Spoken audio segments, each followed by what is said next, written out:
This is the old and very remote churchyard of Dunscore. There used to be a kirk here at one time, but it became thoroughly ruinous and was abandoned. And a nearby village, the name of which was something like Gattock, was renamed Dunscore. So Dunscore Church now is some distance from this churchyard. We're not far here from Dumfries, and Oldgirth, and Friars Carse. The home of Robert Riddel, a great friend of Robert Burns, is nearby. Here, these rather unusual old steps leading up to the cemetery.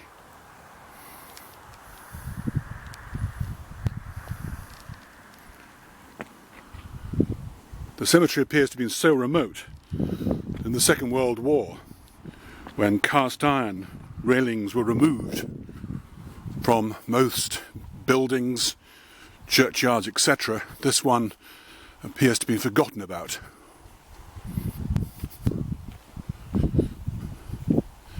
So we still have some of the ornate cast iron work that normally, all you can see in churchyards, is just the leaded base where the cast iron had been attached to the stone. Here they still remain. Very unusual. The great and the good are buried here. Also some of the bad as well.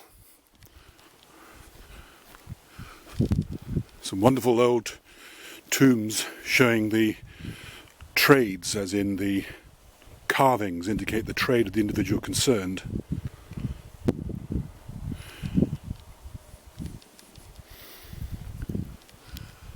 This is quite poignant, in memory of Robert Ferguson of Isle, which is a house not far from here. A most worthy gentleman and a warm friend who died the last heir male of that ancient and respected family.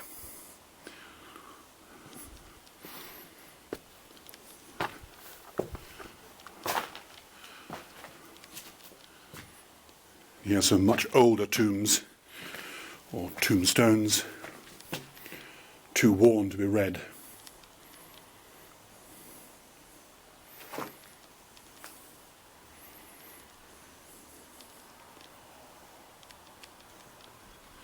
Despite being remote, this churchyard is still well looked after. Two of the most interesting tombs here are that of Robert Riddel himself. This is his tomb. He was at one time a great friend, although he fell out over the incident of the rape of the Sabines at Friars Carse. He was also involved in the drinking contest for the whistle. So this is Robert Riddle's tomb. More cast iron railings surviving.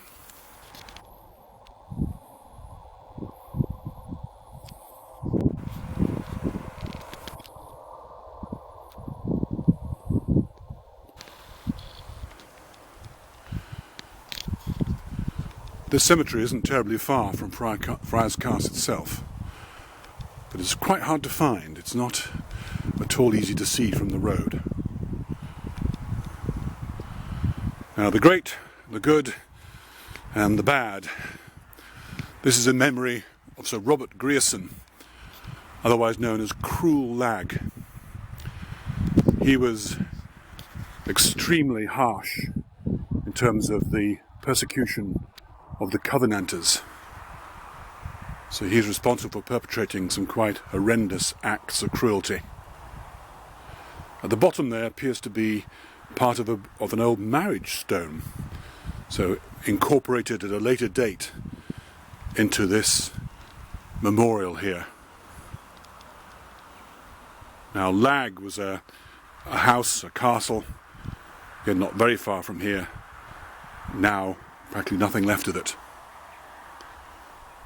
So this is erected by his descendant, Sir Alexander Grierson,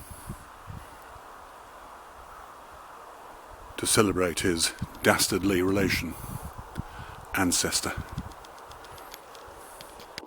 Still, they weren't all bad, because I came across a rather nice memorial in Thornhill to a Dr. Grierson, who is obviously well respected, well liked, and is recorded as setting up a Grierson museum.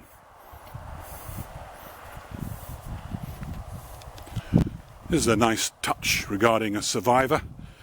Appears to be a sort of practically Victorian glass dome with dried or flowers made from plaster. Amazing it survived.